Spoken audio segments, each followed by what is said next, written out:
Tenía 12 cuando lo maté. Sentí mis propios huesos salir de mi cuerpo. Ahora tengo 27 y camino junto a este río, buscándolos. Se han convertido en un puente que se arquea sobre la otra orilla. Eso lo escribió Gregory Orr, un poeta estadounidense que, cuando era un niño de 12 años, asesinó por accidente a su propio hermano mientras estaban de cacería. En 2013, un joven director de 30 años estaba buscando financiamiento para su primera película, pero tras las dificultades para conseguirlo, le recomendaron filmar un cortometraje como muestra de lo que era capaz. En él debía mostrar todo el aspecto audiovisual que tendría su película y por lo tanto debía ser protagonizado por niños en medio de un bosque espectral. Influenciado por su propia infancia en Nueva Inglaterra y el poema de Gregory Orr, el director transforma todos estos elementos en una historia tipo Caín y Abel. El resultado lo vemos en 2014 con un cortometraje llamado Brothers. Ese director es Robert Eggers y el largometraje para el que estaba buscando financiamiento es The Witch. En Brothers ya se pueden ver algunas de las ideas principales que Robert Eggers abordará en La Bruja. Una fotografía de luz natural y planos estáticos, como si fuera una pintura. Un bosque de atmósfera oscura e inquietante, casi con una presencia fantasmal, y situaciones que harán a sus personajes caer en desgracia. The Witch no es solo la ópera prima de este director, también es, junto con It Follows de 2015, una especie de comienzo para un nuevo cine de terror que no se había visto en años anteriores, pero mientras It Follows recrea el pasado a través de ciertos elementos nostálgicos, como las constantes referencias a Halloween de John Carpenter que van desde lo visual hasta el mismo soundtrack, The Witch lo hace a través del folclore de Nueva Inglaterra durante la cacería de brujas. Robert Eggers recurre al pasado para apelar a la naturaleza humana, a la oscuridad que hay en nuestro interior y ver cómo no es una problemática de época, pues su recreación del pasado es casi una evidencia de lo oscuro que es el presente. Desde 2016, cuando hablé de La Bruja por primera vez, han cambiado muchas cosas. Para ese entonces el found footage estaba en declive después de años y años de películas repetitivas que buscaban replicar el éxito de La Bruja de Blair o Actividad Paranormal, y el cine de terror se acercaba más al estilo de películas como El Conjuro, ese cine de jumpscares que tiene tanto éxito en el público, pero no dejan de ser películas de bajo impacto y que, lo más probable, es que terminen en el olvido, mientras que es claro que las películas de Robert Eggers tienen todo para perdurar en el tiempo, pues en ellas hay elementos que son más reconocibles. Quizá una de las figuras del cine de terror actual que tenemos más presente es la muñeca Annabelle, que sí puede ser lo visualmente inquietante que tú quieras, pero no tiene esa personalidad, esa gracia ni la simpatía de personajes como Freddy Krueger o, para un ejemplo más acorde, Chucky. ¡Solo cállate! Y conduce o te destrozaré la dentadura. Mientras tanto, en The Witch tenemos una serie de elementos que le dan una identidad única. Desde los gemelos y cómo cantan, los distintos acercamientos a la figura de la bruja, hasta, por supuestísimo, Black Phillip, a quien yo le rezo todos los días para que no me bloqueen los videos de YouTube y que más gente se una al Patreon. También está todo el lore de The Lighthouse, la segunda película de Robert Eggers, sin mencionar toda la identidad visual y temática de Hereditary y Midsommar, pero ese es tema aparte. A lo que voy es que The Witch marca el inicio de una serie de películas más distinguibles que se apartan del terror genérico, que a veces no se destaca ni siquiera por la banda sonora.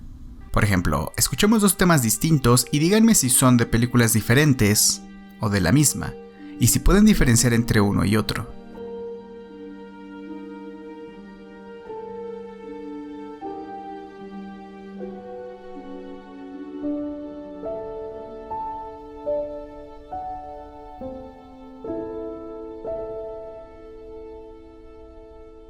No solo suenan igual, sino que ni siquiera son destacables. Por otro lado tienes el soundtrack de The Witch, que ya recrea una atmósfera muy particular que evoca a un pasado muy oscuro.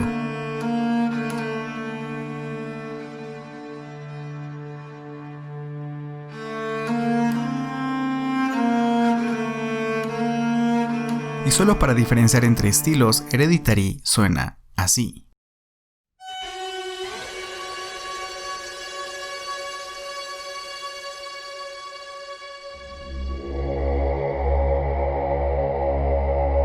es un tema más demoníaco y a la vez divino. Pero el soundtrack no lo es todo en el cine de terror genérico. ¿Qué hay de sus temas? Bueno, pues digamos que son inexistentes. Más allá de fantasmas, posesiones y casas embrujadas, este cine no suele explorar otros temas. Es decir, no es que estos elementos como tal sean reflejo de una mala historia, sino que no se repara en su significado ni se ahonda en las posibilidades. Es más como una atracción tipo entrar a la casita embrujada del terror. Por lo tanto, no es sorpresa que los reconocimientos más populares de la industria rara vez se entreguen a películas de terror, pues históricamente este cine se ha visto menospreciado por ser, o aparentar ser, menos serio. Pero ya se han dejado ver películas de terror como las de Jordan Peele que hablan directamente sobre el racismo y la apropiación de la cultura afroamericana. En 2017 hace Get Out y en 2019 Us. Menciono todo esto porque es importante que el cine de terror tenga estas aproximaciones y se aleje de lo unidimensional, sobre todo porque volteas a ver a otros géneros y resulta que están tratando problemáticas más complejas. Los elementos fantásticos siempre pueden ayudar a explorar temas que suceden en la realidad. Amadeus Hoffmann, figura destacable de la literatura romántica alemana, dijo que es justo el horror del mundo cotidiano lo que atormenta y desgarra el corazón con suplicios incurables, y lo que genera las verdaderas historias de fantasmas. Es ahí donde brilla el trabajo de Robert Eggers. The Witch tiene lugar en el siglo XVII, en Nueva Inglaterra, donde una familia, tras una disputa religiosa, es expulsada de su comunidad y orillada a vivir en el bosque, donde el bebé recién nacido de la familia es robado por una bruja. En esa reconstrucción de un pasado lleno de supersticiones y creencias absurdas, vemos la influencia que tiene Francisco de Goya, sobre todo con sus pinturas negras, en el cine de Robert Eggers. El trabajo del pintor español exhibía y ridiculizaba lo absurdas que eran ciertas creencias de la época, sobre todo en torno al tema de la brujería, que también interesa a Robert Eggers, pues vivió su infancia en Nueva Inglaterra, lugar donde la cacería de brujas llegó desde Europa. En esa reconstrucción del pasado, Robert Eggers refiere a las pinturas negras de manera directa, desde la composición de los planos que muestran escenas de la vida cotidiana de los personajes hasta la paleta de colores naturales, mientras que elementos como los animales son usados como vehículos del mal. Pero la bruja es una figura ancestral que lleva siglos explorándose en el arte, y para hablar con más profundidad requeriríamos de hacer un documental, por lo que solo me voy a centrar en un par de escritos y películas que son un buen antecedente a The Witch, y de las cuales Robert Eggers toma varios elementos para abordar el terror. Häxan es una película muda de 1922, escrita, dirigida y en parte protagonizada por el danés Benjamin Christensen, y es, incluso al día de hoy, una pieza muy peculiar, pues no es tan sencillo responder qué es lo que estamos viendo. Parte documental y parte película de terror, la mezcla tiene como resultado una ilustración sobre la historia de las brujas y las creencias y supersticiones a través de la historia. La primera parte es una exposición de viñetas que muestran diferentes rituales. Uno en particular es sobre las brujas besando el trasero del diablo, y este se reproducirá más adelante de manera más explícita. A ver, la figura de la bruja históricamente ha tenido una perspectiva misógina, siempre ha sido sobre el poder oscuro de la humanidad, pero sobre todo sobre el poder oscuro de las mujeres. Cualquier señal de poder, habilidad o conocimiento que ellas mostraran no podía tener otra explicación que no fuera la brujería. En todo caso, este es un poder que no podían tener por sí solas, sino uno que les debía otorgar el diablo. Dentro de este marco es donde trabaja Robert Eggers, pues su interés principal no es trastocar esta figura, sino reproducirla, y aún así no deja de mostrar a Thomasin como una figura llena de poder al final de la película. La investigación de Christensen para realizar Häxan duró 2 años, dando como resultado una película de ficción que raya en lo documental, o a la inversa, un documental que raya en la ficción. Lo menciono porque Eggers también tiene un cuidado casi obsesivo por ciertos detalles, los más evidentes en el lenguaje, pues sus personajes hablan un inglés respectivo a su época. Dentro de toda esa documentación, tanto de Eggers como de Christensen, se llega a las acusaciones que se hacían a la más mínima provocación. Mientras en The Witch los personajes hacen acusaciones constantes hacia Thomasin, en Haxan esas acusaciones llevan a María la costurera, una mujer inocente, ante la Inquisición, la cual, bajo amenazas de tortura, le orillan a confesar algo que no es verdad con tal de salvarse. Y así hubo muchísimos casos de mujeres llevadas a confesar que eran culpables e incluso culpar a otras mujeres de ser brujas, aunque no lo fueran. Estamos hablando de una época donde no existían muchas explicaciones para muchas cosas y la respuesta más sencilla, pero para entonces más razonable, era que, si algo raro pasaba, debía ser producto de la brujería. En estos juicios, y también fuera de ellos, se llegaba a presentar la histeria colectiva. Así lo narra Christensen en el capítulo 6 de Haxan, donde se describe como una locura misteriosa y contagiosa producida por el diablo. Esto es interesante, pues hay registros de casos en conventos como el de Aix en 1611, donde una de las monjas padecía unas extrañas convulsiones, lo que provocó una histeria colectiva en todo el convento, que en realidad era más envidia por parte de las otras monjas a las que no les agradaba la atención que su compañera estaba recibiendo, y, casualmente, todas empezaban a tener los mismos síntomas que ella. Esto se ilustra en Haxan cuando una de las monjas se burla de sus hermanas. Y también lo podemos ver en The Witch. Justo antes de la muerte de Caleb, los gemelos comienzan a imitar los movimientos y gritos de su hermano, producto de la envidia, pues en ese momento es él quien tiene toda la atención.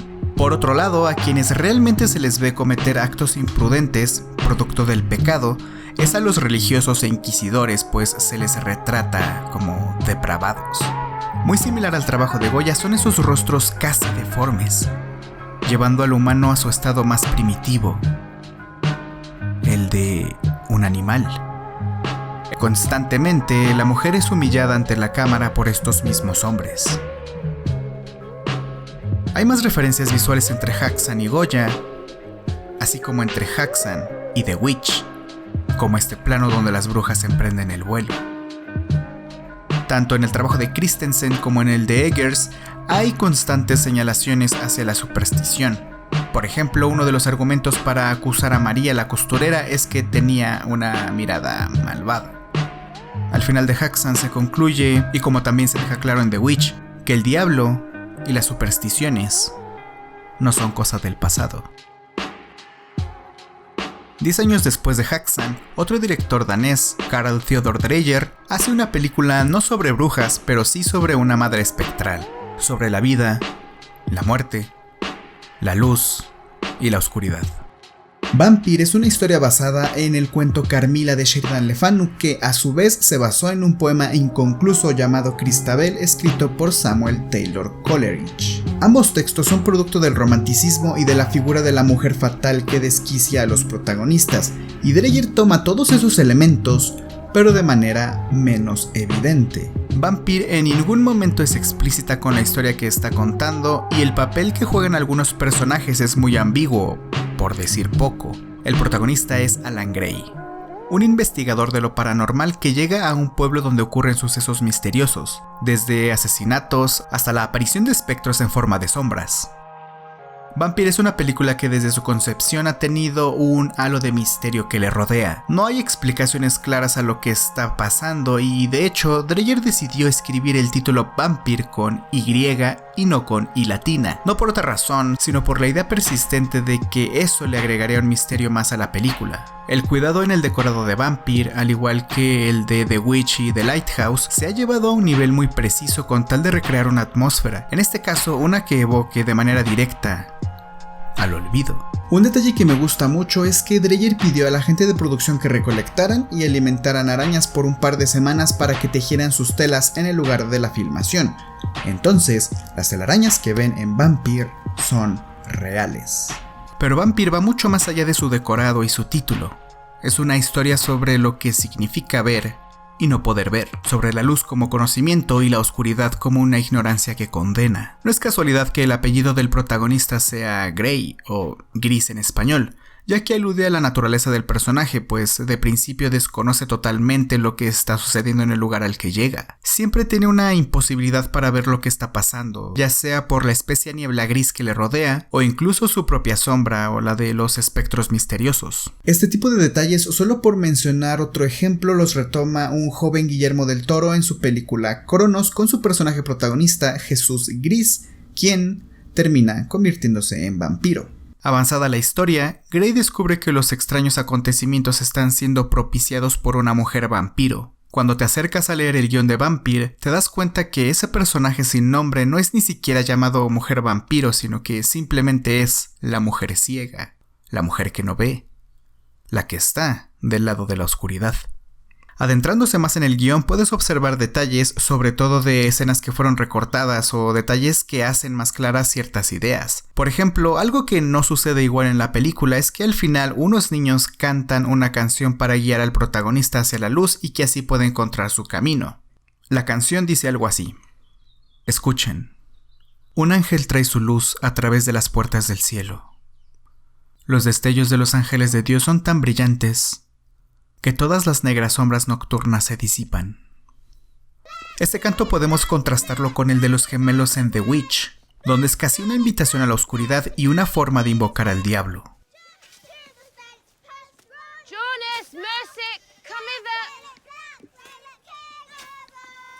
Vampire es sobre el rastro que un personaje puede dejar más allá de su muerte. Nunca se menciona que esa mujer vampiro sea la madre espectral de las hijas, pero, dado el contexto de las historias en que se basa, sí se sugiere. En The Witch, lo que perdura es un pasado que se recrea a detalle, una oscuridad que siempre estará presente, el sueño de la razón y los monstruos que produce.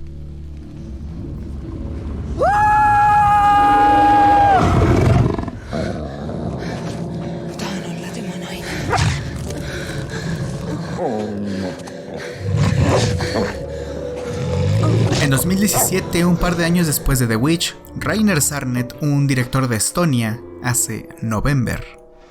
La menciono de manera muy breve, más como una muestra del cine que surge a partir de La Bruja de Robert Eggers, y con las mismas influencias, pues November también es una recreación del pasado. Hay elementos que apelan a la superstición, las brujas y los rituales con el diablo. También se aborda el folclore de una región muy específica, en este caso de Estonia. Esto da como resultado una película que aborda el amor y la brujería de una manera única y muy auténtica. La película comienza con un Krat, una criatura de la mitología estoniana hecha con piezas variadas y traída a la vida a cambio de un alma que se le compra al diablo en medio del bosque por unas cuantas gotas de tu sangre. Muchos de los elementos ya mencionados se retoman en el trabajo de Sarnet, como la figura de la bruja que tiene diferentes representaciones. En The Witch puede ser la típica anciana y la joven atractiva. En November es muy similar. Una joven atractiva se unta un misterioso ungüento similar al que vemos en Haxan, que le permite transformarse en loba. Así como en The Witch, la bruja se unta los restos del bebé para transformarse en un cuervo. Más adelante en November tenemos una figura más típica, una anciana dentro de una habitación con todo tipo de ingredientes raros a la que la gente del pueblo acude, por ejemplo, por una pócima de amor. De nuevo, muy similar a la bruja que vemos al inicio de Haxan. November apela al pasado y al folclore al igual que lo hace The Witch. Ambas son muy contundentes y ninguna de las dos tiene un final feliz, pero la bruja es mucho más oscura. Al igual que las brujas en Haxan, es el diablo el que guiará a Thomasin a encontrar su lado más oscuro. Este plano es una referencia directa a El vuelo de las brujas de Francisco de Goya. Es exactamente la misma composición triangular con un animal como ente maligno del lado derecho, otorgando un poder demoníaco que permite el vuelo. La imagen final de la película es Thomasin en lo más alto de las copas de los árboles, conquistando el bosque y regocijada en el poder de la oscuridad de su ser. Aquí no hay luz al final como en Vampire.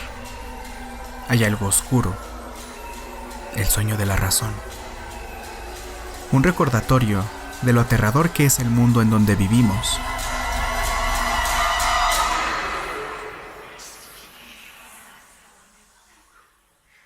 Pero este es solo el inicio de la carrera de Robert Eggers, y su terror apenas empieza. Si The Witch es sobre la oscuridad, The Lighthouse, su siguiente película, lleva la luz implícita en el título. En medio del mar se desprende un frío destello, y entre un montón de niebla gris se ubica un faro imponente. Será su luz lo que nos ilumine el alma.